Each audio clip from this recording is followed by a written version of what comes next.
Hello all, welcome to story Walt. నేను రిజ్వానా. అమ్మ డైరీలో కొన్ని పేజీలు బై రవి మంత్రి. ఈ నవల చదవమని అడుగుతున్నారు. దాని గురించి రవి మంత్రి గారిని కాంటాక్ట్ అయితే కాపీ రైట్స్ పబ్లిషర్స్కి ఉన్నాయి, చదవవద్దు అన్నారు. So I can't read it. నేను ఎక్కడ ఉన్నాను బై Satish Chemudu. I will read once I get writer's permission. మరికొన్ని నావెల్స్ సజెస్ట్ చేసి ఉన్నారు. చాలా వరకు ఆన్లైన్లో దొరకటం లేదు. I'm trying to get them through other ways. As soon as I get them I will read it. ప్రస్తుతం పోల్కంపల్లి శాంతాదేవి గారు రచించిన ఈ చరిత్ర ఇంకెన్నాళ్ళు తాలిబట్టు విందాం. కథలోకి వెళ్లే ముందు రచయిత్రి గురించి 4 వాక్యాలు. పోల్కంపల్లి శాంతాదేవి గారు సామాజిక సమస్యలను, స్త్రీల అవస్థలను తన నవలలో చిత్రీకరిస్తూ సామాజిక చైతన్యాన్ని కలిగిస్తున్న ప్రముఖ తెలుగు నవలా రచయిత్రి. సహజత్వంతో, వాస్తవికతకు దగ్గరగా తాత్వికతతో కూడిన రచనలు చేశారు. ఆమె వనపర్తి వాస్తవ్యులు. ఆదర్శ గృహిణి. అల్లికలు, చిత్రలేఖనం, సాహిత్య కార్యక్రమాలలో పాల్గొనడం ఆమె అభిరుచులు. ఆమె 65కు పైగా నవలలు, 80కు పైగా కథా సంపుటికలు రచించారు. ఇక కథలోకి వెళ్దాం. ఈ చరిత్ర ఇంకెన్నాళ్ళు తాళిబొట్టు. కథ ఇలా మొదలవుతుంది. డిగ్రీ చేతబుచ్చుకొని 5 ఏళ్లు నిరుద్యోగిగా గడిపాక వచ్చిన టీచర్ ఉద్యోగం ఒక పల్లెటూరిలో వచ్చింది గోపీనాథ్కు. ఆ రోజు స్కూల్లో జాయిన్ అవుతూనే ఇంటి కోసం అన్వేషణ మొదలుపెట్టాడు. పల్లెటూళ్లల్లో ఇళ్ళు అద్దెలకు దొరకడం అంటే చాలా కష్టం. అద్దె కోసం ఇల్లు కట్టివ్వడం అనేది చాలా తక్కువ. తంబళ్ళ రత్నమ్మ ఇంట్లో ఒక గది అద్దెకు దొరుకుతుంది సార్. ఇంతకు ముందు శేఖరం సార్ ఆ గదిలోనే ఉండేవాడు అని చెప్పాడు ప్యూన్ రసూల్. బాత్రూమ్, ల్యాబరేటరీ వసతి ఉన్నాయా? ఈ ఊళ్ళో అద్దెలకు ఇళ్ళు దొరకడమే కష్టమంటే ఆ వసతులన్నీ ఎక్కడి నుండి వస్తాయి సార్? ఇంటి ముందే తడికలు కట్టించుకొని స్నానం చేసేవారు శేఖరం సార్. ఇహ ల్యాబరేటరీ అంటే చెంబు పట్టుకొని చెరువు కట్టకు బయలుదేరాల్సిందే. ఉదయం వాకింగ్కు వెళ్ళినట్టు ఉంటుంది, శరీర భారం దించుకున్నట్టు ఉంటుంది. అన్నమైనా తినడం మానేయవచ్చు గాని అలా చెంబు పుచ్చుకొని బయటికి వెళ్ళాలంటే ప్రాణం మీదకి వస్తుంది అన్నాడు గోపీనాథ్. మరి ఎలా అంటారు? ముందు ఇల్లు కావాలి కదా, రోడ్డు మీద కాపురం పెట్టలేను కదా. సాయంకాలం బడి వదిలాక గోపీనాథ్ను వెంట పెట్టుకుని రత్నమ్మ ఇంటికి వెళ్ళాడు రసూల్. పువ్వులు ముందు కుప్పగా పోసుకుని దండ కడుతోంది. 40 ఏళ్ల వయసులో ఉన్న ఒక ఆమెను రత్నమ్మగా పరిచయం చేశాడు రసూల్. భీమ్రావు సార్కు బదులొచ్చిండు ఈ సారు. గది కావాలంట, ఇస్తావా రత్నమ్మ? ఖాళీగానే ఉంది, ఇవ్వక ఏం చేస్తాను? గోపీనాథ్ను కొంచెం ఎగాదిగా చూసి పెళ్ళయిందా అని అడిగింది రత్నమ్మ. పెళ్ళైనా కాకపోయినా బయట గదే కదా ఆయనుండేది. నీ ఇంట్లోకి వస్తాడా పెడతాడా? శేఖరం సార్ ఉన్నట్టే ఈయనుంటాడు. శేఖరం సార్ 40 ఏళ్ల మనిషి. కూతురికి పెళ్లి చేసి మామ కూడా అయ్యాడు. ఈయన చూస్తే సరిగా 25 ఏళ్లు కూడా లేనట్టున్నాయే. ఇంట్లో వయసొచ్చిన పిల్ల ఉంది. ఏం జరగకపోయినా లోకులు కాకులు కదా. మగదిక్కులేని ఆడదాన్ని. ఏదొచ్చి మీద పడ్డా మోయలేని భారంగా ఉంటుంది నాకు. ఆవిడకంతా భయంగా ఉంటే అక్కర్లేదులే గది అనేసి వద్దామనుకునేంతలో యవ్వనంతో మిసమిసలాడుతున్నట్టుగా ఉన్న 16 ఏళ్ల అమ్మాయి ముందుకు వేసుకున్న పొడగాటి జడను గిరగిరా చేత్తో త్రిప్పుతూ నడుస్తున్నట్టుగా కాదు, లేడిలా గంతులు వేస్తున్నట్టుగా వచ్చింది. చామంఛాయలో కూడా ఇంత అందముంటుందని ఈ అమ్మాయిని చూశాకే మొదటిసారిగా తెలిసింది గోపీనాథ్కు. ఆల్చిప్పల్లా అంతంతేసి కళ్ళు, ఇంకొంచెం పొడుగైతే బాగుండేది అన్నట్టుగా ఉన్న ముక్కు, వంపు తిరిగిన పై పెదవితో సున్నాలా ఉన్న మూతి, ఒత్తుగా నల్లగా ఉన్న ఉంగరాల జుట్టు. చూసిన మొదటి చూపులోనే చిత్రకారుడు గీచిన చిత్రం, శిల్పి చెక్కిన బొమ్మ అనిపించక మానదు. చిత్రలేఖనంలో ప్రవేశమున్న గోపీనాథ్కు ఆ అమ్మాయి బొమ్మ వేసి ఎప్పుడు చూచుకోవాలా అన్న తపన ఆ క్షణమే ఉత్పన్నమయ్యింది. ఒక పల్లెటూరిలో అపాయింట్మెంట్ అని తెలియగానే గుండె గుబేలుమన్నట్టుగా అయ్యింది గోపీనాథ్కు. సినిమాలు, షికార్లు, సిటీ లైఫ్కు అలవాటు పడిన జీవి పల్లెటూరులో ఎలా కాలక్షేపం అవుతుందా అని బెంగపడిపోయాడు. యుగాల్ని క్షణాలుగా గడిపేయవచ్చుననిపించే అమ్మాయి కనిపించాక ఇంకా బెంగేమిటి? రెడ్డిగారింట్లో పెళ్లి పూలకి 10 రూపాయలు అడ్వాన్స్ ఇచ్చిపోయారు. నడుం నొప్పిగా ఉందని చెప్పాను కదే, కాస్త కూర్చొని పూలు కడితే ఏమైందే? ఎప్పుడు తిరుగుళ్లేనా? ఒక్క క్షణం ఇంట్లో కాలు నిలవదు కదా. ఆవిడ పూలు చకచకా కడుతూనే కూతుర్ని దండించింది. నడుం నొప్పిగా ఉందనే కదా తోటకి వెళ్ళి పూలు కోసుకువచ్చింది. 4 మైళ్ళు నడిచేసరికి కాళ్ళు లాక్కుపోయాయి. ఇంకేం చేయాలేమిటి? దండలు కట్టడం సగం కూడా అవలేదే, రా కాస్త సాయం చేద్దువు. అబ్బా, ఆ దండలు కట్టడం పనంటే నాకు బోర్ అని చెప్పాను కదమ్మా. దండలు కట్టే వాళ్ళింట్లో పుట్టి దండలు కట్టడం బోర్ అంటే ఎలా? చదువుకోకపోతే నీలా దండలు కడుతూ కూర్చుందునేమో గాని చదువుకున్నాను కదే, రాణిలా ఉద్యోగం చేస్తాను. నువ్వు చదివిన చదువుకి రాణి ఉద్యోగమే వస్తుంది గాని కూర్చుని పూలు కట్టు. 10th ఫస్ట్ క్లాస్లో పాస్ అయినావు కదా, మాకేం పార్టీ ఇవ్వవా పార్వతమ్మ? నవ్వుతూ అడిగాడు రసూల్. కష్టపడి చదివి పాస్ అయినందుకు పార్టీ నాకివ్వాలి గాని నీకెందుకు ఇవ్వాలి? దబాయింపుగా అడిగింది ఆ అమ్మాయి. అయితే రేపు రావమ్మా మా ఇంటికి, చికెన్ బిర్యానీ తినిపిస్తాను రసూల్ దర్జాగా అన్నాడు. నేను మాంసం తినడం మానేసి 1 ఏడాది అయ్యింది.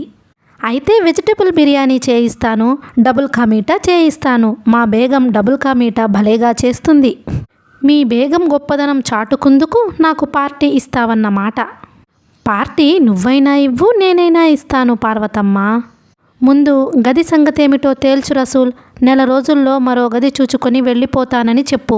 1 నెల రోజుల కోసం ఇమ్మను అన్నాడు వాళ్ళ మాటలకు అడ్డు వస్తూ గోపీనాథ్. గది ఖాళీగా ఉంచుకుంటే నాకేం లాభం? కానీ వయసొచ్చిన పిల్లుంది కాబట్టి భయం.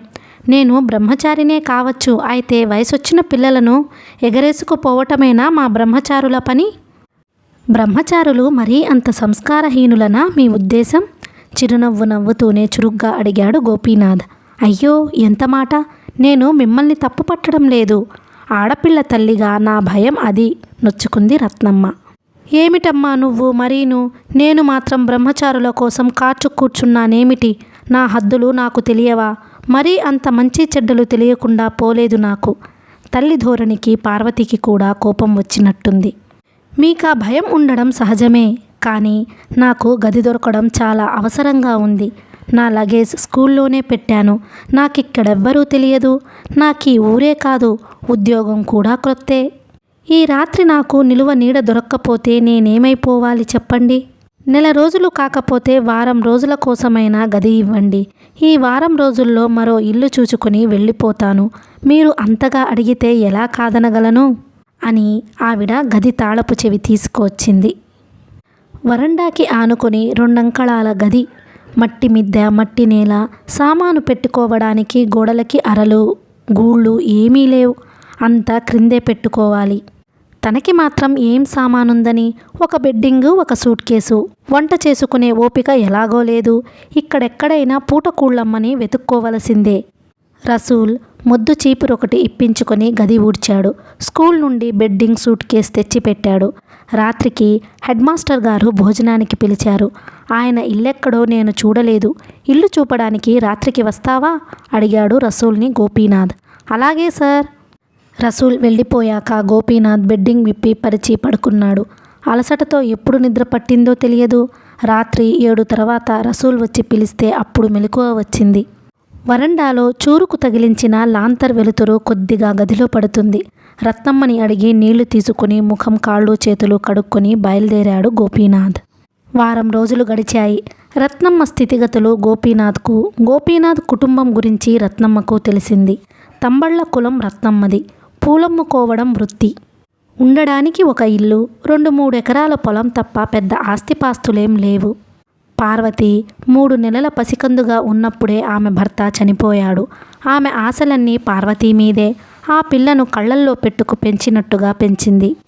పార్వతీకి చిన్నప్పటి నుంచి చదువంటే చెప్పలేనంత శ్రద్ధ. ఊళ్ళో మిడిల్ క్లాస్ వరకే ఉంది. 7th పాస్ అయ్యాక చదువు చాలించేసి ఉన్నంతలో ఏదైనా సంబంధం చూసి పెళ్లి చేసేద్దామనుకుంది రత్నమ్మ. ఇంకా చదువుతానని, కనీసం మెట్రిక్ అయినా పాస్ అవ్వాలని పట్టుపట్టింది పార్వతి. రత్నమ్మ కాదంటే 2 రోజులు ఉపోషం ఉండి చివరికి ఆమె ఒప్పుకునేట్టు చేసింది. పక్కనే ఉన్న టౌన్లో పిన్ని దగ్గరుండి ఈ 3 సంవత్సరాలు చదువు పూర్తి చేసింది. మెట్రిక్ ఫస్ట్ క్లాస్లో పాస్ అయింది. ఇంకా చదవాలని పార్వతి కోరిక. పిల్లలకేం కోరికలన్నైనా ఉంటాయి. ఈ సంవత్సరం పెళ్లి చేసి పంపించేయాల్సిందే అనుకుంటుంది రత్నమ్మ. ఇహ గోపీనాథ్ది మధ్యరకం కుటుంబమే. 2 ఆడపిల్లల మధ్యవాడు. ఇచ్చిపోవడానికేమీ ఆస్తిపాస్తులు లేవు కదా, కనీసం చదువైనా చెప్పించకపోతే ఎలాగని అతి కష్టంగా డిగ్రీ వరకు చదువు చెప్పించాడు తండ్రి. BA పాస్ అయ్యాక 5 ఏళ్లు నిరుద్యోగంగా గడిచిపోయాయి గోపీనాథ్కు. తరువాత ఈ టీచర్ పోస్టింగ్ వచ్చింది. వారం రోజుల తరువాత మరో ఇల్లు చూచుకొని వెళ్ళిపోతానన్న గోపీనాథ్ ఆ ప్రయత్నమేమీ చేయలేదు. రత్నమ్మ కూడా జ్ఞాపకం చేయలేదు. పల్లెటూళ్ళలో అద్దెలకు ఇల్లు దొరకడం ఎంత తక్కువో, అద్దెలకు ఇల్లు అడిగేవాళ్ళు అంత తక్కువే. తను అద్దెకిచ్చే సింగిల్ గది ఒంటరిగాళ్లకైతేనే సరిపోతుంది, సంసారులకు సరిపోయేది కాదు. అతడిని ఖాళీ చేయిస్తే ఇప్పట్లో మళ్ళీ అద్దెకు వచ్చేవాళ్లు లేరు. ఆ గది మీద వచ్చే అద్దె డబ్బులు తనకు కూరగాయలు ఖర్చు వెళ్లదీస్తాయి. పోతే అతడి వల్ల తనకేమీ ఇబ్బందిగా లేదు. ఉదయం 9ంటికి బడికని బయలుదేరితే మళ్ళీ సాయంకాలమే ఇంటికి రావడం. వచ్చాక 1 గంట సేపు గదిలో ఉంటాడేమో. తరువాత స్నేహితుల దగ్గరికో షికారుకో వెళ్ళిపోతుంటాడు. అతడు మాట్లాడుకున్న పూటకూళ్ళ ఇంట్లో భోంచేసి రాత్రి 9 తరువాత ఇంటికి వస్తాడు. అతడు గదిలో ఉన్నట్టుగానే అనిపించదు. గదిలో ఉన్న ఆ కాసేపు ఏదో పత్రికలు పుస్తకాలు చదువుకుంటూ కనిపిస్తాడు. మర్యాదస్తుడైన యువకుడిగా తీర్మానించుకుంది రత్నమ్మ. అందుకే మౌనం వహించింది. వీధి వైపు ఉన్న కిటికీ దగ్గర కుర్చీలో కూర్చొని పత్రికలు చదువుకుంటుంటే ఎవరిళ్లకో వెడుతూనో వస్తూనో కనిపిస్తూ ఉంటుంది పార్వతి గోపీనాథ్కు. ఎప్పుడూ మామూలుగా నడవదు. పరిగెత్తుతున్నట్లుగానో గంతులు వేస్తున్నట్లుగానో నడుస్తుంది. ఏమిటా నడక? చిన్నపిల్లవా ఏమిటి? అలా పరిగెత్తడం బాగుండదని ఎన్నిసార్లు చెప్పాలి అని కోప్పడుతుంది తల్లి. కానీ మార్పుండదు. ఒకరోజు గోపీనాథ్ గదిలో ఉండగా రత్నమ్మ ఏదో కాగితం పట్టుకు వచ్చింది. బాబూ, ఇదేదో అప్లికేషన్ ఫారం అట, ఇది నింపాలట. నా ప్రాణం తోడేస్తుంది ఇంటర్ చదువుతానని. పరాయి ఇంట ఉంచి చదివించాలంటే నాకెంత బిడియంగా ఉందో. డబ్బు ఎత్తి పంపాలంటే నా వల్ల కాదాయే. ఇదేది అర్థం చేసుకోదు అది. వయసొచ్చిందే గాని బుద్ధి రాలేదు దానికి. ఏం చేయను? చదువు మీద అంత ఆపేక్ష ఉన్నప్పుడు చదివించడమే ధర్మమండి. ఆపేక్షలకేం ఎన్నైనా ఉంటాయి. తీర్చుకునే శక్తి మనకుందా లేదా అని చూసుకోవద్దా? నేను కోరింది ఇంటర్మీడియట్ వరకు చదువే కదమ్మా. నీకంత శక్తి చాలదంటే చందాలు ప్రోగు చేసి చదువుతాలే అమ్మా. పార్వతి తల్లి వెనక నిలబడి రోషంగా అంది. నిజంగా నీకు చదువుకున్న జ్ఞానం ఉంటే ఇలా మాట్లాడవే. తెలివున్న దానివైతే ఇలా బల్లెల్లాంటి మాటలతో గుచ్చవు. రత్నమ్మ దుఃఖ స్వరంతో అంది. ఈ 3 ఏళ్ళు నా చెల్లిని బతిమాలి బామాలి వాళ్ళింట్లో ఉంచి చదివించాను. ఇంకా చదువుతాను అంటే చదువుకు అంతం ఎక్కడా? మన స్థితిని బట్టి తృప్తిపడడం నేర్చుకోవాలని చెబుతుంటాను ఎప్పుడు. ఆశ ఎక్కడైనా కూడదని చెప్పచ్చునేమో గాని చదువు దగ్గర కూడదని చెప్పకూడదండి, గోపీనాథ్ చిరునవ్వుతో అన్నాడు. మీరు దాని పార్టీ అయితే నేనెవరితో చెప్పుకోనింకా? రత్నమ్మ నిస్సహాయంగా అంది. అప్లికేషన్ ఫారంతో 10th పాస్ అయిన మెమో కూడా ఇచ్చింది రత్నమ్మ. మార్కులు 75% వచ్చాయి. పమిట కొన మెల పెట్టుకుంటూ తల్లి వెనుక నిలబడిన పార్వతికేసి అభినందనగా చూశాడు గోపీనాథ్. చాలా మంచి మార్కులు వచ్చాయి. చాలా తెలివైన విద్యార్థి అన్నమాట. ఆమె భవిష్యత్తు పాడు చెయ్యొద్దు. ఎంత కష్టపడైనా చదివించండి. నా కష్టమంతా దానికోసమే గాని నా కోసం కాదు బాబు. కానీ మా ఇళ్లల్లో చదువు కన్నా పెళ్ళి ముఖ్యం. ఓ అయ్య చేతిలో పెడితే నా బరువు తీరిపోతోంది. ఇహ నేనున్నా పోయినా పర్వాలేదు. మీ మాట నిజమేననుకోండి. కానీ ఇంటరే కదా తను చదువుతానంది. మీరు సంబంధాలు చూస్తుండగానే ఆ 2 ఏళ్ళు గడిచిపోతాయి. తన కోరిక తీరినట్టుంటుంది, మీ బరువు దించుకున్నట్టవుతుంది.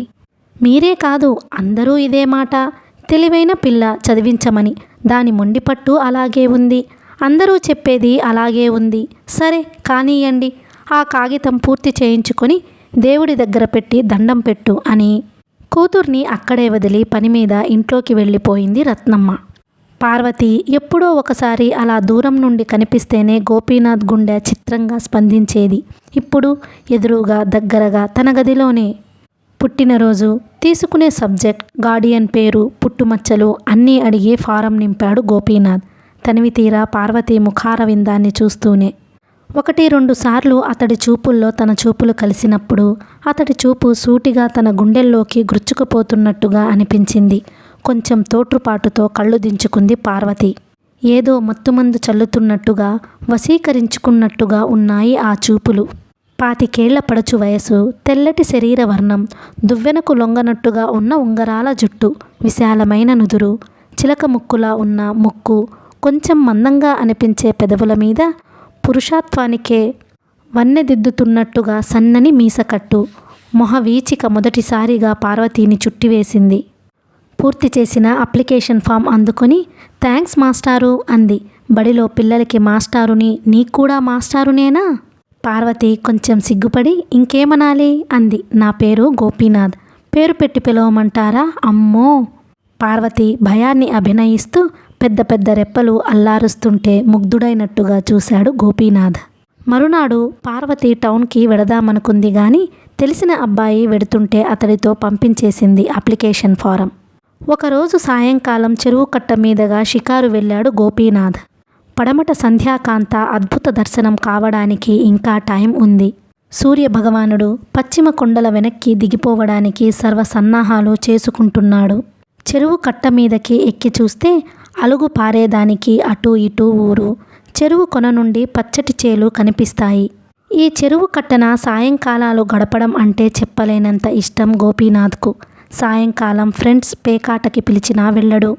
కట్ట మీద కాళ్ళు పారజాపుకొని కూర్చొని చెరువు నీళ్లలోకి చిన్న చిన్న రాళ్లు విసురుతూ నీళ్లల్లో పుట్టే వలయాలను చూస్తున్నాడు గోపీనాథ్. అటువైపే వచ్చిన గొర్రెల మంద అతడి ఏకాగ్రతను భంగం చేసింది. తొలకరి వానలు పడి భూమి ఇప్పుడిప్పుడే పచ్చబడుతోంది. చిరు మొలకలు మేస్తూ తల వంచుకొని ముందుకు వెళ్ళిపోతున్నాయి గొర్రెలు. వెనక ఏదో విచిత్రమైన శబ్దాలు చేస్తూ భుజం మీద గొంగళితో పాటు ఆ రోజే పుట్టినట్టుగా ఉన్న మేకపిల్లని వేసుకుని గొల్లవాడు. గోపీనాథ్ దృష్టి మరలగానే కట్ట క్రింద గబగబా నడిచి వెడుతున్న పార్వతి కనిపించింది గోపీనాథ్కు. పార్వతి అని పిలిచాడు గోపీనాథ్. ఓ మీరా మాస్టారు? పార్వతి ముఖంలో సంతోషపు వెలుగు. ఎక్కడికో వెడుతున్నావు? తోటకి వెడుతున్నాను, పువ్వులు కోసుకురావడానికి. మీ తోట నేను చూడొచ్చా? ఎందుకు చూడకూడదు? రానా? రండి. దూరమా? ఆ కనిపించేదే.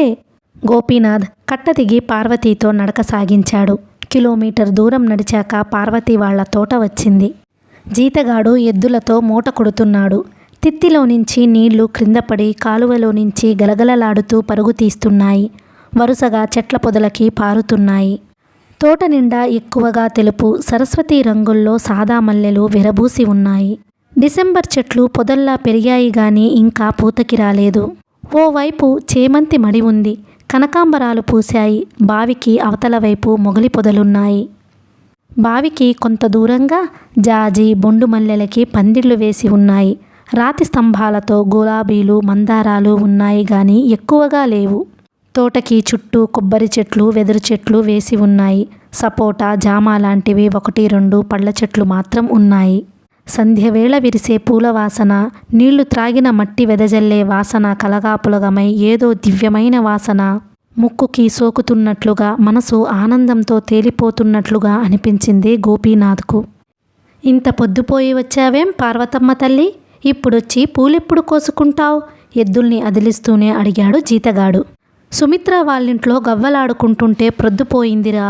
నువ్వు కోసి పెట్టావా లేదా? జాజులు కోయనట్టే ఉంది కదరా. ఇప్పుడెప్పుడు కోసుకోవాలి నేను పాదులకి నీళ్లు కడుతూ ప్రొద్దుటి నుండి ఆడుకుంటున్నానా అమ్మా? నాకెక్కడ తీరుతుంది? మొగలి ముగ్గలైనా కోసి ఉంచావా లేదా? 4 ముగ్గలు కోసి నా గుడిసె దగ్గరుంచాను చూడమ్మా. ప్రొద్దుపోయిందన్న తొందరలో గబగబా మల్లెలు కోయసాగింది పార్వతి. నేను మీకేమన్నా సాయం చేయగలనా? అడిగాడు గోపీనాథ్. ఏం సాయం చేస్తారు? మొగ్గలు కోస్తాను. కచ్చి మొగ్గలేవో పండు మొగ్గలేవో మీకేం తెలుసు? కచ్చి మొగ్గలేవో పండు మొగ్గలేవో తెలిసే వయసు ఇంకా రాలేదంటారా నాకు? గోపీనాథ్ పెదవుల మీద మెరిసిన కొంటెనవ్వు చూసేసరికి పార్వతి చెంపలు ఎర్రబడ్డట్టుగా అయ్యాయి. మీరు 2 అర్థాల మాటలు మాట్లాడే మనుష్యులైతే మీ దోస్తీ కచ్చి. అయితే మనం పండు స్నేహితులం అన్నమాట. ఆ సంగతి నాకింతవరకు తెలియదు. గోపీనాథ్ కళ్ళు సంతోషంతో మెరిశాయి. నా చదువు గురించి మా అమ్మకి రికమెండ్ చేశారుగా, అందుకని మీరంటే నీకు గౌరవభావం ఏర్పడింది. అంతేనా? ఇంకేదో అంటారని ఆశపడ్డాను. చెప్పబడిపోయినట్టుగా అన్నాడు. దీనంగా ఆశాభంగం చెందినట్టుగా అతడు పెట్టిన ముఖం చూసి పక్కున నవ్వింది పార్వతి. నీ నవ్వు చాలా బాగుంటుంది పార్వతి. నవరత్నాల కోసం వెతుక్కునేట్టు నవ్వుతావు. మీరు చాలా విట్టిగా మాట్లాడగలరు మాస్టారు. ఒక్కరోజు కూడా నీకు పాఠం చెప్పకుండా నీకు మాస్టారుని ఎలా అయ్యానో తెలియదు. మాస్టారు అనడం గౌరవప్రదంగా ఉంటుంది కాబట్టి అలా పిలుస్తున్నాను. మిమ్మల్ని ఎందరో సార్ సార్ అంటారే, వాళ్ళందరికీ మీరు చదువు చెప్తే సార్ అయ్యారా? చక్కటి నవ్వు నవ్వడమే కాదు, చక్కగా మాట్లాడగలవు కూడానన్నమాట. ఈ మాత్రానికే చక్కదనం. పందిరంతా రేకులు విడుతున్న మొగ్గలు, అరవిచ్చిన మల్లెలంత అందంగా పందిరి కవతల పార్వతి. చల్లటి సంధ్యవేళ చక్కటి తోట మధ్య, చల్లటి వెన్నెలలో చక్కని కన్నె సమీపములో అందమే నాలో లీనమాయనే, ఆనందమే నా గానమాయనే అని పాడకుండా ఉండలేకపోయాడు గోపీనాథ్. సంధ్యవేళ చెట్టు ముట్టకూడదని, పువ్వులు కోయకూడదని కోప్పడుతుంది మా అమ్మ. చీకటి పడింది, వెళ్ళిపోదాం మాస్టారు, అతడి ధోరణి గమనించినట్టుగా అంది పార్వతి. నేను రెడీ. పార్వతి గుడిసె దగ్గరకెళ్ళి వెదురు బుట్టలో ఉన్న మొగలి మొగ్గలు తీసి తను తెచ్చిన ప్లాస్టిక్ బుట్టలో పెట్టుకుంది. బయలుదేరబోతూ ఏదో జ్ఞాపకం వచ్చినట్టుగా చటుక్కున వెనుదిరిగి గుడిసెలోకి వెళ్ళి మూత పెట్టిన కుండలో చెయ్యి పెట్టి చూసింది. మీరు లక్కీ మాస్టారు, మాగిన సపోటాలు 3 దొరికాయి అని 3 పట్టుకు వచ్చి గోపీనాథ్కు ఇచ్చింది. 3 నాకేనా? తినండి మాస్టారు, చెట్లున్న వాళ్ళం, మాకు పళ్ళు కరువేంటి? 1 నువ్వు తీసుకో, 2 నేను తీసుకుంటాను. 1 పండు పార్వతీ చేతికిచ్చి 2 తను తీసుకుని తింటూ నడవసాగాడు. ఎలా ఉంది మా తోట? చాలా బాగుంది. ఇంత చక్కటి తోట ఇక్కడుందని తెలియదు. చెరువు కట్టన ప్రొద్దు గ్రూకించుకునేవాడిని రోజు. రేపటి నుండి నా సాయంత్రపు వాకింగ్ ఇక్కడి వరకు సాగుతుంది. చతుర్ముఖ పారాయణంలో మీరు చేరలేదెందుకు? ఇక్కడ టీచర్లకి పేకాట అంటే చచ్చేంత పిచ్చి. బడి వదలగానే కాస్త వేడి నీళ్లు గొంతులో పోసుకొని ఎక్కడో ఒక చోట చేరి పేకాటకి కూర్చుండిపోతారు. ఆ ఆటలో పడిపోయారంటే వాళ్ళకిక ఇల్లు పిల్లలు జ్ఞాపకం ఉండరు. పేకాట పిచ్చిలో పడిపోవడం అంటే అదొక అగాధంలో పడిపోవడం అన్నమాట. బయటపడలేం, ప్రపంచాన్ని చూడలేం, జీవితం ఎదుగుదల స్తంభించిపోతోంది. జీవితాన్ని అనుభవించలేం. నాకలా ఇష్టం ఉండదు. జీవితం సాధ్యమైనంతగా ఆనందంగా అనుభవించాలనే తత్వం నాది. జీవితం కళాత్మకంగానే మలుచుకోవాలనే తపన ఉన్నవాడిని. కళాత్మకంగా అంటే తిండి గురించి ఆరాటం, రేపటి గురించి ఆరాటం లేకుండా బొమ్మలు గీచుకుంటూ ఉండిపోవాలని ఉంది. మా నాన్నగారు శ్రీమంతులై ఉంటే నేను తప్పకుండా అలాగే చేసేవాడిని. మీరు బొమ్మలు గీస్తారా? పార్వతి సంభ్రమంగా అడిగింది. గీస్తాను. ఏం బొమ్మలు? చెట్టు పుట్ట, అతివా అడవి, నీళ్లు, చంద్రుడు, సూర్యుడు, ఈ సృష్టినంతా నా కుంచెలోనే ఇమర్చుకోవాలనే తహతహ. మీరు వేసిన బొమ్మలు నాకు చూపిస్తారా? వేసినవి మా ఊళ్ళోనే వదిలివచ్చాను. 3 రాగానే క్రొత్తది మొదలు పెట్టాలి. రంగులు, కుంచెలు, ప్లేట్లు నాతో తెచ్చుకున్నాను. రేపు వేస్తారా? మీరు వేస్తున్నప్పుడు నేను చూస్తాను. 3 రావాలి పార్వతి. ఎప్పుడొస్తుందది? నీ బొమ్మ వేయాలనుకుంటున్నాను. రేపు అభ్యంగన స్నానం చేసి కురులారబెట్టుకొని చక్కని దుస్తుల్లో కనిపించు. 3 వచ్చేస్తోంది. అయితే నేను బొమ్మ వేస్తున్నప్పుడు నువ్వు గదిలోకి రాకూడదు. సగం సగం వేసిన బొమ్మను చూడడానికి అసహ్యంగా ఉంటుంది. మీరు పిలిచినప్పుడే వస్తాను, సరేనా? పార్వతి బుద్ధిగా అంది. మరునాడు ఉదయం తలారా స్నానం చేసి కురులారబెట్టుకుంటూ వాకిటిలో నిలబడింది పార్వతి.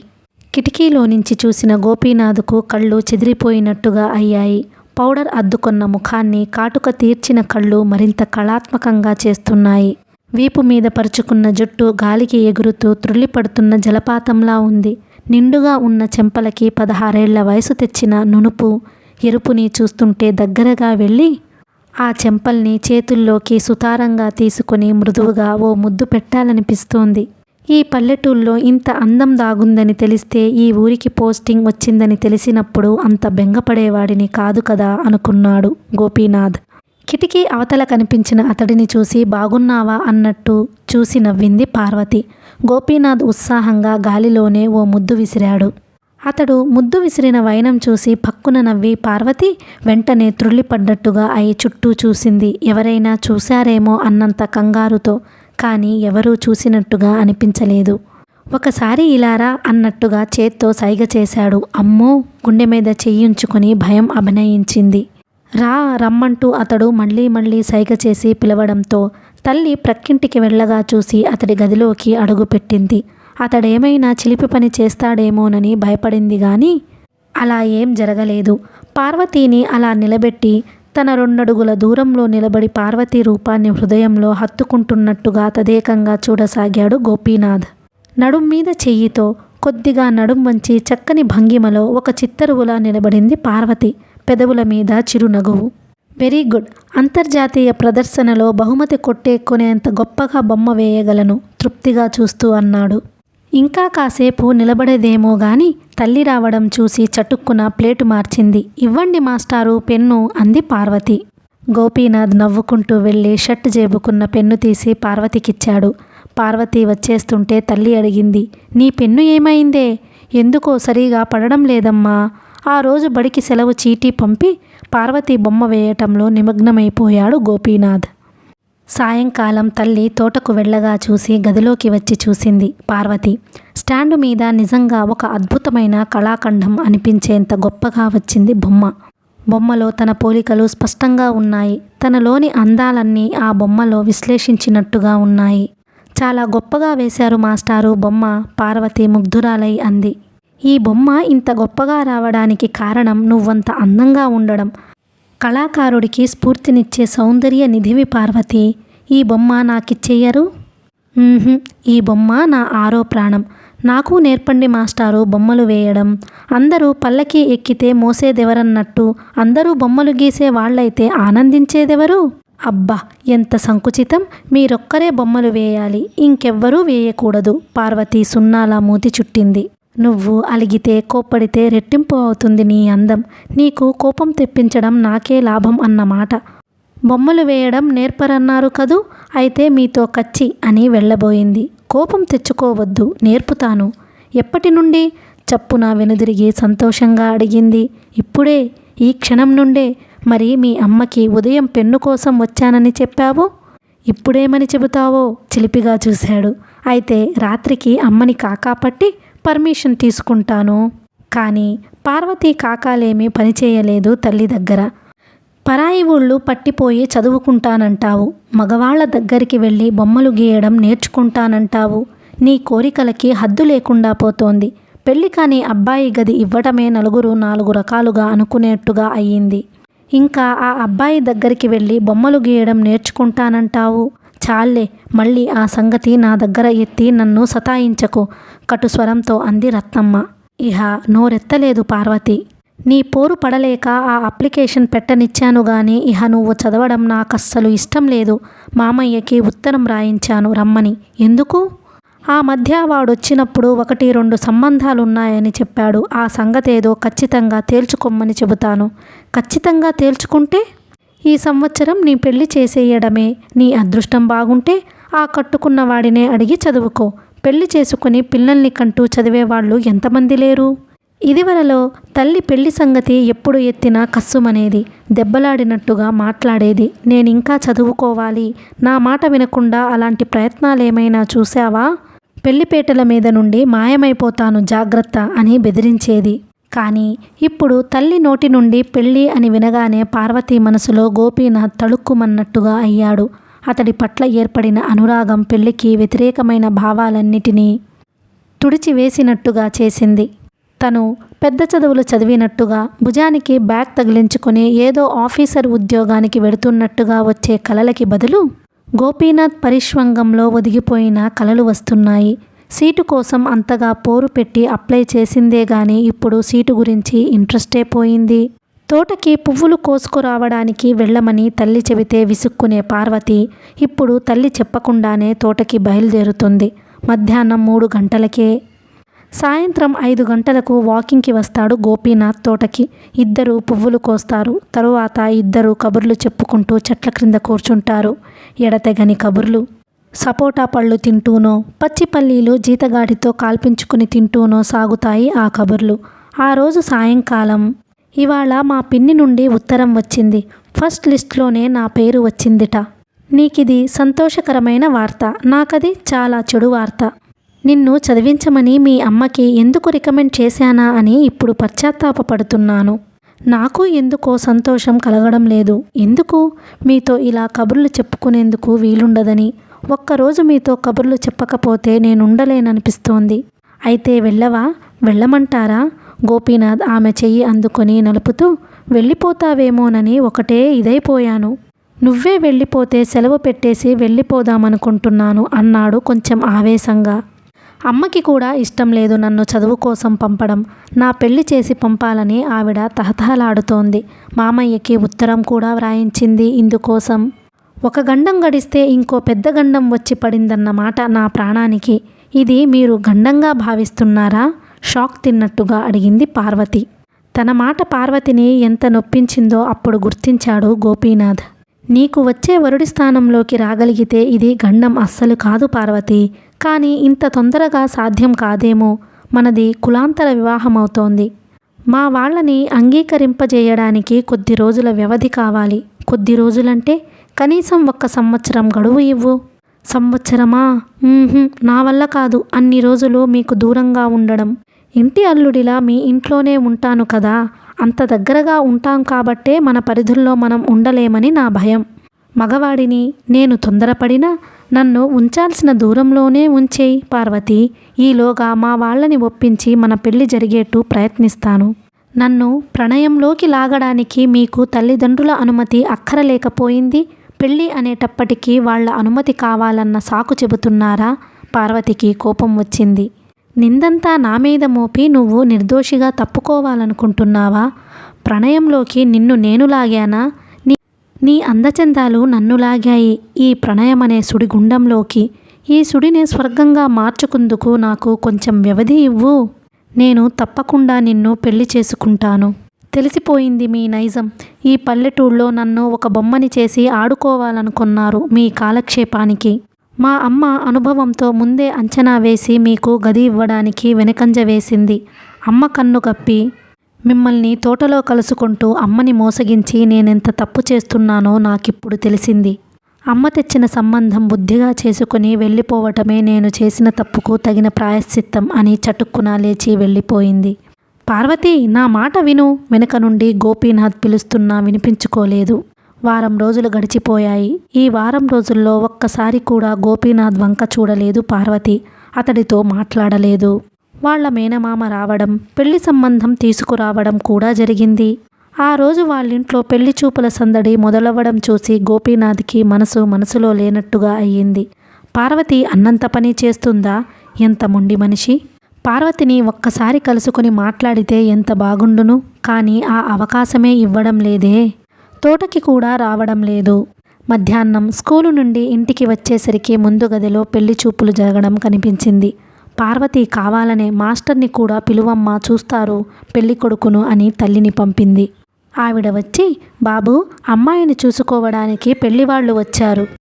వచ్చి కాసేపు కూర్చుని వెడుదురు రండి అని పిలిచింది. నేనొచ్చి ఏం చేస్తాను? గోపీనాథ్ నసిగాడు. మీరు కూడా చూసి మెచ్చితే పార్వతికి తృప్తి. అదే పంపింది నన్నిప్పుడు. ఓ, పార్వతి తనను ఏడిపించటమే ధ్యేయంగా పెట్టుకుందన్నమాట. ఆవిడలోని ప్రణయం అప్పుడే ప్రతీకార రూపం ఎత్తిందా? మంటగా అనుకున్నాడు. సరే, పార్వతీదేవి గారు వరించబోయే వరుడు ఏపాటి సుందరుడో చూద్దాం అనుకుని వెళ్ళి కూర్చున్నాడు. వాడు నా తమ్ముడు శ్రీధర్. ఈయన పెళ్లి కొడుకు, ఆవిడ ఆయన అక్కగారు, ఈయన బావగారు అని పరిచయం చేసింది రత్నమ్మ. వరుడి వంక కుతూహలంతో చూశాడు గోపీనాథ్. బాగా నలుపు, కళ్ళెరుపు, పళ్ళు తెలుపు, చట్టి ముక్కు. నవ మన్మధుడు. గోపీనాథ్ పెదవుల మీద వ్యంగ్యహాసం ఉదయించింది. చిరిచేప మీద తలంచుకుని కూర్చున్న పార్వతి కేసి చూశాడు. ఆమె ఎవరినీ చూడకుండా చాపనే చూస్తూ కూర్చుంది. ఉద్యోగం చేస్తున్నారా? గోపీనాథ్ అడిగాడు వరుడిని. ప్రైవేట్గా హార్లిక్స్ కంపెనీలో చేస్తున్నాను. త్వరలో ఆర్టీసీలో కండక్టర్ పోస్ట్ వస్తుంది. ఏం చదివారు? ఇంటర్ పాస్ అయ్యానండి. ఇంకేం అడగలేదు గోపీనాథ్. కానీ అప్పటికే ఇరుగు పొరుగు అమ్మలక్కలు గది నిండిపోయారు. పిల్లాడు ఎన్నో సంతానం, ఆస్తిపాస్తులేపాటి, పిల్లకి ఎన్ని తులాల బంగారం పెడతారు, పిల్లను కాపురానికి తనతో తీసుకువెడతాడా, అత్తామామల క్రింద వదిలేస్తాడా మొదలైన ప్రశ్నలన్నీ వేస్తున్నారు. పల్లెటూరి వాళ్లకు అమాయకత ఎక్కువ, లౌక్యం తక్కువ. ఏ సందేహం వచ్చినా ముఖం మీదే అడిగి తీర్చేసుకుంటారు. పెళ్లి వాళ్లతో పాటు గోపీనాథ్కి కూడా పలహారం, టీ ఇవ్వబోయారు. నేనిప్పుడే భోంచేసి వచ్చాను, ఏం వద్దు అని తీసుకోలేదతను. 10 నిమిషాలు కూర్చొని లేచి వచ్చేశాడు. అరగంట తర్వాత పెళ్లి చూపులకు వచ్చిన వాళ్ళు కూడా వెళ్ళిపోయారు. వాళ్ళని బస్సెక్కించి వచ్చి, ఏమే పిల్లాడు నచ్చాడా అని అడిగాడు శ్రీధర్ మేనకోడలిని. నీకు నచ్చాడా? పార్వతి కొట్టినట్టుగా అడిగింది. కొంచెం నలుపైన కళగా ఉంది ముఖం. ఏమిటి కళ? కాకి కళ. వాడిని పెళ్లి చూపులకి తీసుకురావడానికి నీకు మెనసలా ఒప్పింది మామయ్య. కుర్చీలో కూర్చుంటే వాడి కాళ్ళు నేలకి ఆనడం లేదే. వాడిని నా చంకలో ఎత్తుకోగలను. ఈసారి ఇలాంటి పర్సనాలిటీని పట్టుకు వచ్చావంటే మర్యాద దక్కదు చూడు. జీడి పులుముకున్నట్టుగా ఉన్న ఆ ముఖం చూడగానే డోకొస్తుంది. గోపీనాథ్ బడికెళ్ళిపోయాడన్న ధైర్యంతో అంది. మగాళ్ళకి చూడాల్సింది రూపం కాదే పార్వతి, మంచి గుణం, ఉద్యోగం, ఆస్తి. త్వరలో ఆర్టీసీలో కండక్టర్ ఉద్యోగం వస్తుందట. జీతం కంటే గీతం ఎక్కువ ఉంటే ఉద్యోగం. అందం, చదువు, ఉద్యోగం అన్నీ ఒకరి దగ్గరే దొరకాలంటే ఎలా కుదురుతుంది అంది రత్నమ్మ. నిజం చెప్పమ్మా, వాడికి నన్నిచ్చి చేస్తే కాకి ముక్కుకు దొండపండులా ఉండదు. మీ నాన్న ఇప్పుడొచ్చిన ఈ వరుడి కంటే నలుపు నేను చేసుకున్నానా లేదా? అయితే నీకు సినిమా హీరో లాంటి మగాణ్ణి తీసుకురావాలన్నమాట. అక్కయ్య, నీ కూతురికి మగాణ్ణి తీసుకురావడం నా వల్ల అవుతుందో కాదో. తీసుకురాకపోతే నీకో దండం, కానీ మళ్ళీ ఇలాంటి జీడి గింజల్ని మాత్రం పట్టుకురాకు, పార్వతి ఖచ్చితంగా చెప్పింది. అణుకువగా సంసారం చేసుకునే లక్షణాలు ఏమీ కనిపించటం లేదక్కయ్యా దీనిలో. ఊరికే చదివించు, ఆఫీసరమ్మో టీచరమ్మో అవుతుంది. ఇప్పుడు చెప్పించిన చదువుకే అది ఇన్నిన్ని మాటలు మాట్లాడుతుంది. ఇంకా చదివిస్తే ఇంకేమైనా ఉందా? ఇంతకీ ఆ అబ్బాయి ఏమన్నాడురా? పిల్ల నచ్చిందన్నాడా? అతడికి నచ్చితే ఏం, నచ్చకపోతే ఏం? నీ కూతురికి నచ్చలేదుగా. రంగు పూర్తిగా నలుపురా. అది చూస్తే బంగారు బొమ్మలా ఉంది. నిజంగా కాకి ముక్కుకు దొండపండే అవుతుంది అతడికిచ్చి చేస్తే. కాస్త ఈడు జోడైన వాడిని చూడరా. ఏమో తల్లి, నీ కూతురు తెచ్చిన వాడికల్లా ఇలాగే పేరు పెడుతుందో ఏమో. కాస్త పర్వాలేదనిపిస్తే నేను దాని మెడలొంచను. మరునాడు రత్నమ్మని అడిగాడు గోపీనాథ్. ఏమన్నారండి నిన్న వచ్చిన వాళ్ళు? కూతురికి వరుడు నచ్చలేదని చెబితే అది అంతటా ప్రచారమైపోయి ఇహ పిల్లకు సంబంధాలు రావడం కష్టమైపోతుందని వాళ్ళు ఊరికి వెళ్ళాక ఉత్తరం రాస్తామన్నారు బాబు అని చెప్పింది రత్నమ్మ. పార్వతికి ప్రణయ కోపం తప్పితే వేరే పెళ్లి చేసుకునే ఉద్దేశం లేదు. గోపీనాథ్ని ఉడికించాలని, ఒక ఏడుపు ఏడిపించాలని. కానీ గోపీనాథే ఆమెని ఏడిపించడం మొదలుపెట్టాడు. ఏమంటున్నాడు నీ మన్మధవరుడు? దివీటీ పట్టుకొని ఈ భూప్రపంచంలో ఎక్కడ వెతికినా అలాంటి సుందరుడిని మరిగాంచబోము. ఇదేదో నీ పూర్వజన్మ సుకృతం అనిపిస్తుంది. బంగారు పువ్వులతో ఆ దేవుడిని పూజ చేశావేమో. బంగారు వన్నె, మేలిమి బంగారు వన్నె భర్తను పొందుతున్నావు. ఎప్పుడట శుభలగ్నం? ఆ కొండముచ్చును నేనేం పెళ్లి చేసుకోవడం లేదు ఉక్రోషంగా అంది పార్వతి కళ్ళల్లో నీళ్లు తిరుగుతుంటే. అమ్మ తెచ్చిన సంబంధాన్ని వెంటనే చేసుకుంటానన్నావు కదా, చేసేసుకో. చేసేసుకుంటానో చస్తానో మీకనవసరం. పార్వతి విసురుగా లోపలికి వెళ్ళిపోయింది. ఆ రోజు సాయంకాలం గోపీనాథ్ తోటకి వెళ్ళేసరికి పార్వతి మల్లెమొగ్గలు కోస్తోంది. జీతగాడు మూట కొడుతున్నాడు. ఆకాశంలో నీలి జలదాలు కమ్ముకుంటున్నాయి. 5 గంటలకే సూర్యుడు మబ్బుల చాటుకు తప్పుకొని ప్రొద్దుగ్రుంకినట్టుగా అయ్యింది. వాతావరణం చల్లగా హాయిగా ఉంది. దగ్గరలో ఎక్కడో వర్షం పడ్డట్టుగా చల్లగాలి సాగి వస్తోంది. పార్వతికి ఎదురుగా పందిరికి అవతల నిలబడి పూలు కోసి పెట్టనా అని అడిగాడు గోపీనాథ్. అక్కర్లేదు, పార్వతి విసురుగా అంది. సాయం చేస్తాను. నాకేం అక్కర్లేదు మీ సాయం. ఇంకొక వారం 10 రోజులే కదా నా మీద నీకీ కోపం. అంటే నేను ఈ ఊరి నుండి వెళ్ళిపోతున్నాను. మొన్న ట్రాన్స్ఫర్ కోసం అప్లికేషన్ పెట్టాను. మా బావకి మినిస్టర్ లెవెల్లో మంచి పలుకుబడి ఉంది. ఆయనకి గట్టిగా రాశాను, ఎలాగైనా ఈ ఊరి నుండి ట్రాన్స్ఫర్ అయ్యేలా చూడమని అన్నాడు. ఇక నాది గదా అలుకపాన్పు అనుకుంటూ. పార్వతి కళ్ళల్లో కోపం భగ్గుమన్నట్టుగా అయ్యింది. ఎంత దుర్మార్గుడివి అంది పళ్ళు కొరుకుతూ. పార్వతి నుండి బొత్తిగా ఊహించని మాట అది. ఏం దుర్మార్గం చేశాను అని అడిగాడు తెల్లబోయి. ఒక ఆడపిల్ల మనసులో వలపులు రేపి, ఆశలు రేపి ఇప్పుడు మీ దారిన మీరు నిష్క్రమిస్తున్నారన్నమాట. మగవాడికి మనసేమిటి, మమతేమిటి అనిపిస్తోంది. మీ కాలక్షేపానికి నన్ను ఆటబొమ్మని చేసి ఆడుకోవాలనుకున్నారు. అది సాగదని తెలిసాక ఈ ఊరి నుండే మకాం ఎత్తేయాలని చూస్తున్నారు. నువ్విలా నింద మోపితేనే నాకు ఒళ్ళు మండుతుంది. నీ మనస్సాక్షిగా చెప్పు. నీ యవ్వనం, నీ అందచందాలు నా ముందు ఉరివిప్పి ఆడే నెమలి కాలేదా? మీటే వ్రేలిది తప్పు, రాగం పలుకడం తీగ తప్పు కాదు. అప్పటికే పార్వతి కళ్ళల్లోకి నీళ్లు వచ్చేస్తున్నాయి. నింద ఎప్పుడు ఆడవాళ్లకేనా? మగవాడు ఎంత తేలిగ్గా తప్పుకోగలడు? పార్వతి కళ్ళల్లో నీళ్లు చూసేసరికి ఆమెను బాధపెట్టి ఆనందిస్తున్న అతడి మనసు ఒక్కసారిగా సిగ్గుపడిపోయింది. గబగబా పార్వతి దగ్గరికి వచ్చి ఆమె బుగ్గల మీదకి జారుతున్న కన్నీళ్లను వ్రేలితో మీటాడు. సారీ పార్వతి, అసలు దోషం నీది నాది కాదు, మన వయసుది. తెలిసో తెలియకో మనం ప్రణయంలో పడ్డాం. మన ఈ ప్రణయ కథను సుఖాంతం చేసుకోవడానికి మన ఇద్దరం సాయశక్తులా ప్రయత్నిద్దాం. ఇప్పటికిప్పుడు మన పెళ్లి జరిగిపోవాలంటే కుదరదు. కానీ పెంచి ఇంతవాణ్ణి చేసిన అమ్మా నాన్నకు ఒక్క మాట చెప్పకుండా నా జీవన సహధర్మచారిణిని ఎంచుకోవడం ఎంతవరకు ధర్మమో చెప్పు. ఇలా ఒక అమ్మాయి మీద మనసు పడ్డాను, ఆమెను చేసుకోవడానికి అనుమతినివ్వండి అని అడగడం నా కనీస బాధ్యత. అడగంగానే వాళ్ళు ఒప్పుకునే పరిస్థితి కాదు కాబట్టి వాళ్ళని ఒప్పించేందుకు సహనంతో ప్రయత్నించాలి. దసరా సెలవుల్లో ఊరికి వెళ్ళినప్పుడు ఈ ప్రస్తావన తెచ్చి వాళ్ళని ఒప్పించడానికి ప్రయత్నిస్తాను. అంతవరకు నువ్వు ఓపిక పట్టి నాతో సహకరించు అన్నాడు ఆమె భుజాల చుట్టూ చేతులు చుట్టి. ఈ వారం రోజుల ప్రణయ కోపంతో అతడిని బాధపెట్టి తను బాధపడింది.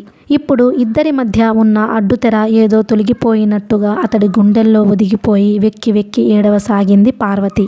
ఓదార్పుగా ఆమె వీపు మీద అతడి చేతులు పారాడుతున్నాయి. నీకేనా ప్రేమున్నది? నువ్వంటే నాకు ప్రేమ లేదా? మగాళ్ల మాటలింతేలే అని నువ్వు నమ్ముతావో లేదో గాని తొలివలపు పులకింత నాలో నిన్ను చూశాకే కలిగింది పార్వతి. నా మనసుకింత దగ్గరగా వచ్చిన అమ్మాయివి నువ్వే. నిన్ను దూరం చేసుకుని నేను మాత్రం బ్రతకగలనా? నీ మాటలకి సాక్ష్యం నేనుంటాను అన్నట్టుగా తపతపమని చినుకులు పడసాగాయి. వర్షం బాగానే వచ్చేట్టుంది. ఇక్కడుంటే తడిచి ముద్దైపోతాము. గుడిసెలోకి వెడదాం రండి. అతడి చెయ్యి పుచ్చుకు పరుగు తీసింది పార్వతి. వర్షం రావడంతోనే ఉధృతగా రావడంతో గుడిసెలో చేరేలోగా తప్పతడిసిపోయారు ఇద్దరు. బయటి ప్రపంచంతో సంబంధం తిరిగిపోయినట్టుగా గుడిసె చుట్టూ వర్షం, గుడిసెలో ఇద్దరే. తడిసిన దుస్తుల్లో పార్వతి అందం యవ్వనం ప్రస్ఫుటమవుతుంటే గోపీనాథ్ కళ్ళల్లో కాంక్ష చోటు చేసుకుంది. పార్వతి అన్నాడు ఆమె భుజం మీద చేయి వేసి. పార్వతి గాబరా పడింది. వద్దండి, అమ్మకి తెలిస్తే చంపేస్తోంది. ఇంత మంచి అవకాశాన్ని వదులుకోలేను. తడిసిన చీరలో ఇంత అందంగా కనిపిస్తుంటే ముక్కు మూసుకోవడం నాకు చేత కాదు. మన మనసులు కలిసినప్పుడే మనము ఒకటి అయిన లెక్క. అనవసరంగా భయపడకు. బుట్టలో అరవిడిన మల్లెలు దోసిట నిండా తీసుకుని ఆమె మీద జల్లాడు ఆరాధనగా. నిన్ను నేను అన్యాయం చేయను. దీంతో మన బంధం గట్టిపడుతుంది. అమ్మ తెచ్చిన సంబంధం చేసుకోపోతానని నువ్వు నన్ను బెదిరించలేవు. నీ నుండి దూరం కాలేను. కాదనకు పార్వతి. మన ప్రయాణానికి నిజమైన సఫలత ఇది. గోపీనాథ్ కళ్ళే కాదు, గొంతు, రూపం అన్నీ మారిపోయినట్టుగా అయ్యాయి. ఆమెను అతడి చేతులు ఆవేశంగా పెనవేసుకుపోతున్నాయి. తీయని అనుభూతి సుడిగుండంలో పడి అతడిని ప్రతిఘటించడం మానేసింది పార్వతి. కళ్ళు అరమూతలు పడగా అతడిలో ఐక్యం అయిపోసాగింది. ఇద్దరి మధ్యన హద్దు చెరిగిపోయింది. బయట వర్షపు ఉధృతం తగ్గడంతో పాటు వీళ్ళ కోరికల ఉధృతం కూడా తగ్గింది. సొమ్మసిల్లినట్టుగా పడుకొని ఉంది పార్వతి. కథ కొనసాగుతుంది.